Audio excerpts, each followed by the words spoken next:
الحمد للہ رب العالمین والصلاة والسلام علی سید الانبیاء والمرسلین اما بعد فاعوذ باللہ من الشیطان الرجیم بسم اللہ الرحمن الرحیم وَقَرْنَ فِي بُيُوتِكُنَّ صدق اللہ العظیم۔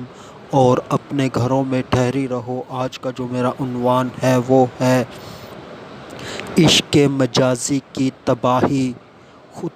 درود پاک کی فضیلت نبی اکرم نور مجسم شاہ آدم و بنی آدم سیاہ لامکاں شب اسرا کے دھولا مصطفیٰ جان رحمت صلی اللہ علیہ وآلہ وسلم نے ارشاد فرمایا، تمہارا مجھ پر درود پاک پڑھنا پل صراط پر نور ہے۔ صلو علی الحبیب صلی اللہ علیہ وآلہ وسلم پڑھیے، الصلاۃ والسلام علیک یا رسول اللہ وعلی آلک واصحابک یا حبیب اللہ۔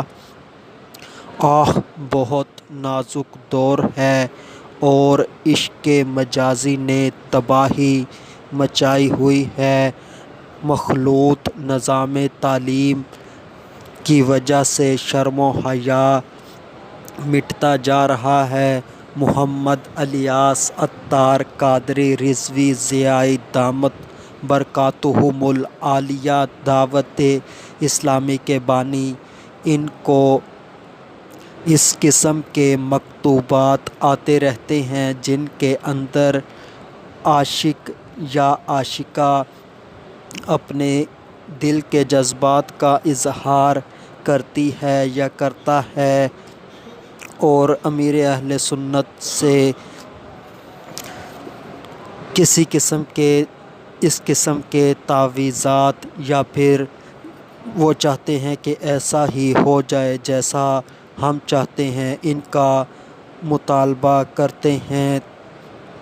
تو امیر اہل سنت ان مکتوبات میں سے ایسے جملے پیش کر رہے ہیں جو کہ پہلے لڑکے والوں کی طرف سے ہوتے ہیں، اور یہ جملے 7 ہیں، اور یہ ایسے حیا سوز جملے ہیں۔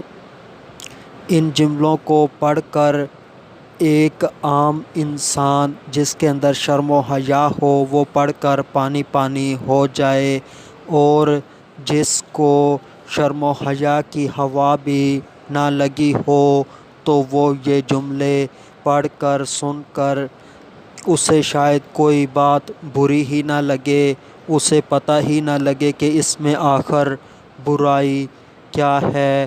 تو جو لڑکوں کی طرف سے جملے بولے گئے وہ یہ ہیں، بعض اوقات نادان عاشق اپنی سے مخالف جنس کا نام و پتہ سب کچھ بتا دیتے ہیں۔ اس طرح ایک دوسرے کی عزت و آبرو کی دھجیاں اڑائی جاتی ہیں۔ تو جو لڑکوں کی طرف سے جملے ہیں وہ سماعت فرمائیں۔ ان میں جو پہلا جملہ ہے وہ یہ ہے کہ میں نے فلاں سے محبت کی ہے، کوئی گناہ تو نہیں کیا معاذ اللہ عز و جل، اور فلاں لڑکی سے مجھے والہانہ عشق ہو گیا ہے، وہ نہ ملی تو میں حرام کی موت مر جاؤں گا، یعنی معاذ اللہ خودکشی کر لوں گا۔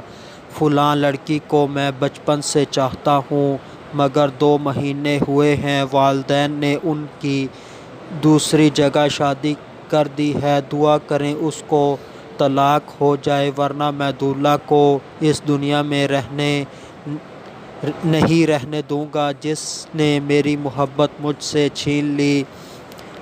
4 اس کی یاد بہت تڑپاتی ہے، یہ معلوم ہے کہ شراب حرام ہے مگر غم مٹانے کے لیے تھوڑی سی پی لیتا ہوں۔ میری محبت اگر مجھے نہ ملی تو کسی دوسری جگہ لڑکی کی شادی ہو گئی تو وہ دن میری زندگی کا آخری دن ہوگا۔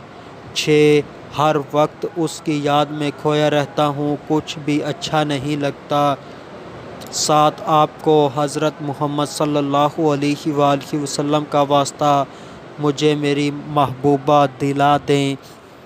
تو ان جملوں کے اندر جو لفظ ہیں وہ یہ کہ پہلے نمبر پہ خودکشی جو ہے وہ دین اسلام میں حرام ہے۔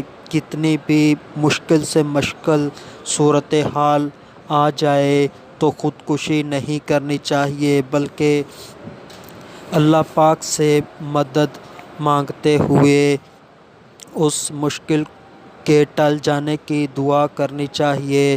تو آج کے دور کے اندر جو اکثر خودکشیاں کی جاتی ہیں ان میں سے ایک بڑی وجہ غربت اور بھوک اور مہنگائی کا بہت زیادہ بڑھ جانا ہے، اس وجہ سے بھی خودکشی کی جاتی ہے۔ تو خودکشی نہ کی جائے۔ خودکشی کسی کام کا علاج نہیں ہے، بلکہ کسی مسئلے کو حل کرنا ہی اس کا علاج ہوتا ہے۔ جیسے کہ کوئی مصیبت آ جائے تو رونا اس مصیبت کا حل نہیں، بلکہ اس مصیبت کو حل کرنے کی کوشش کرنا، جدوجہد کرنا، یہ اس مسئلے کا حل ہے۔ تو جو بندہ خودکشی کرتا ہے تو وہ قیامت کے دن تک بار بار اسی طرح خودکشی کرتا رہتا ہے، زندہ ہوتا رہتا ہے، خودکشی کرتا رہتا ہے، زندہ ہوتا رہتا ہے، یہاں تک کہ قیامت قائم ہو جاتی ہے۔ اور دوسری بات کہ میں اس سے محبت کرتا ہوں، نامحرم سے جو محبت ہے اس کے اندر کوئی بھلائی نہیں، اچھائی نہیں، یہ ایک قسم کا گناہ ہے۔ لوگ کہتے ہیں محبت کرنے میں کون سا گناہ ہے، محبت کرنے میں گناہ ہے۔ تو جہاں تک احادیث کے اندر ذکر ہے تو اگر محبت ہو جائے تو احادیث کے اندر ذکر ہے کہ اس کو اس کے متعلق بتا دیا جائے، یعنی کہ اگر کوئی کسی سے محبت ہو بھی گئی تو اسے نکاح کا پیغام بھجوا دیا جائے۔ ایسا نہ ہو کہ خود ہی اس سے باتیں کرنے لگ جائے، اس سے ملنا شروع کر دے، تو یہ بالکل بھی درست نہیں ہے، گناہ کا کام ہے۔ اور تیسری بات اس کے اندر جو بیان ہوئی ہے وہ یہ کہ ایک تو خودکشی تھا اور تیسرا شراب جو ہے وہ حرام ہے۔ جو شراب ہے وہ کسی تکلیف کو دور نہیں کرتی، بلکہ ایک انسان کو تھوڑے سے وقت کے لیے اس دنیا سے کٹ آف یعنی کہ بے پرواہ کر دیتی ہے، اور بعد میں پھر حالت اس سے بھی زیادہ بری ہو جاتی ہے۔ شراب دین اسلام کے اندر سخت حرام ہے، الخبائث ہے، تو اس سے بچنا چاہیے، ہرگز نہیں پینی چاہیے۔ کچھ لوگ دعا کے طور پر شراب پیتے ہیں تو اس کے اندر ساری کی ساری بیماری ہے، اور اس کے اندر کسی بھی بیماری کا علاج نہیں ہے۔ اور اس کے علاوہ جو جملے لڑکیوں کی طرف سے بولے جاتے ہیں جو کہ عاشقہ ہوتی ہیں اور ایک لڑکے کے اوپر مرنے تک کی بات کر رہی ہوتی ہیں، ان کے جملے بھی سماعت فرما لیں۔ ان میں پہلا جملہ یہ ہے، فلاں لڑکے سے مجھے عشق ہو گیا ہے، ان کی یاد میری زندگی ہے، اگر وہ مجھے نہ ملے تو میں خودکشی کر لوں گی۔ اگر کالج فرینڈ سے میری شادی نہ ہوئی تو کورٹ میرج کر لوں گی، آپ ہمارے والدین کو لکھیں کہ ہماری شادی کروا دیں۔ ان کی یاد دل میں رچ بس چکی ہے، نہ کھانا اچھا لگتا ہے نہ پینا۔ اسی وجہ سے طبیعت میں چڑچڑا پن پیدا ہو گیا ہے، والدین سے بھی گستاخی کر جاتی ہوں۔ نمبر 4، فلاں کو میں دل و جان سے چاہتی ہوں مگر اس کو پتہ نہیں کہ میں اسے چاہتی ہوں، اس سے اظہار بھی نہیں کر سکتی۔ کوئی ایسا عمل بتائیے کہ اس کو میری محبت کا پتہ چل جائے اور وہ میرا ہو جائے۔ نمبر 5، ہم دونوں ایک دوسرے کو بہت چاہتے ہیں، فون پر ہماری گفتگو ہوتی رہتی ہے، کبھی کبھی اپنے گھر والوں کو چکمہ دے کر سہیلی کا بہانہ بنا کر گھر سے نکل کر اس سے ملنے بھی چلی جاتی ہوں۔ میں اسے اپنا بنانا چاہتی ہوں مگر گھر والے نہیں مانتے۔ نمبر 6، فلاں سے بہت محبت کرتی ہوں، اس نے شادی کے بڑے وعدے کیے مگر اب مکر گیا، کچھ کیجیے، اس کو سمجھائیے۔ مجھے ان سے اتنی محبت ہو گئی ہے کہ ان کو ایک دن نہ دیکھوں یعنی معاذ اللہ بدنگاہی نہ کروں تو دل کو چین نہیں ملتا، کاش وہ مجھے مل جائیں۔ اب صبر کا پیمانہ لبریز ہو چکا ہے، میں ان کے بغیر نہیں جی سکتی، اگر وہ نہ ملے تو جان دے دوں گی، معاذ اللہ خودکشی کر لوں گی۔ نمبر 9، میں اپنے محبوب کو بہت چاہتی ہوں، ایسا تعویذ دیں کہ وہ بھی مجھ سے محبت کرنے لگ جائے، معاذ اللہ عز و جل۔ ہر صورت میں مجھے میرا محبوب چاہیے، وہ دل و دماغ میں بس چکا ہے، اب کسی اور کا تصور بھی نہیں کر سکتی۔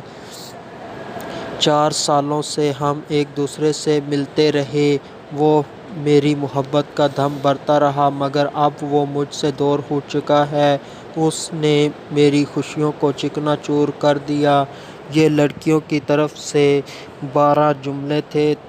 دین اسلام تو ایسا پیارا دین ہے جو کہ شروع سے ہی اس قسم کے معاملات کو روکنے کا اقدام کرتا ہے، تو دین اسلام نے پہلے ہی مردوں اور عورتوں کو حکم دے دیا کہ اپنی نگاہیں کچھ نیچی رکھیں، جب ایک لڑکی نامحرم کو دیکھے گی ہی نہیں، اپنی نگاہیں نیچی رکھے گی، اس کے چہرے کی طرف دیکھے گی ہی نہیں تو اسے محبت اور عشق وغیرہ بھی نہیں ہوگا اور وہ خودکشی کرنے وغیرہ سے بھی بچ جائے گی۔ اور جب دین اسلام کی شروع کی چیزوں کے اوپر عمل نہ کیا جائے تو پھر حالات یہاں تک آ جاتے ہیں، والدین کی نافرمانی ہوتی ہے، کورٹ میرج ہوتی ہے اور پھر یہ معاملات اتنے بڑھ جاتے ہیں کہ اس کے سوا کچھ اچھا نہیں لگتا۔ تو یہ سارے گندے راستے ہیں، برے راستے ہیں، ان سے بچنا چاہیے۔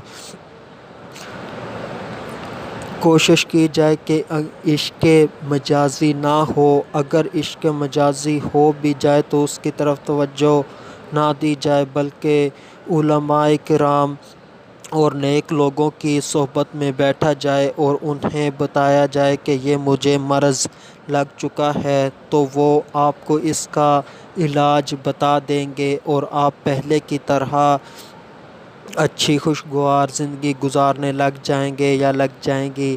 آخر میں اللہ تبارک و تعالی سے دعا ہے کہ اللہ تبارک و تعالی میری بہنوں کی عزت و آبرو کی حفاظت فرمائے، ان کے ایمان کی حفاظت فرمائے۔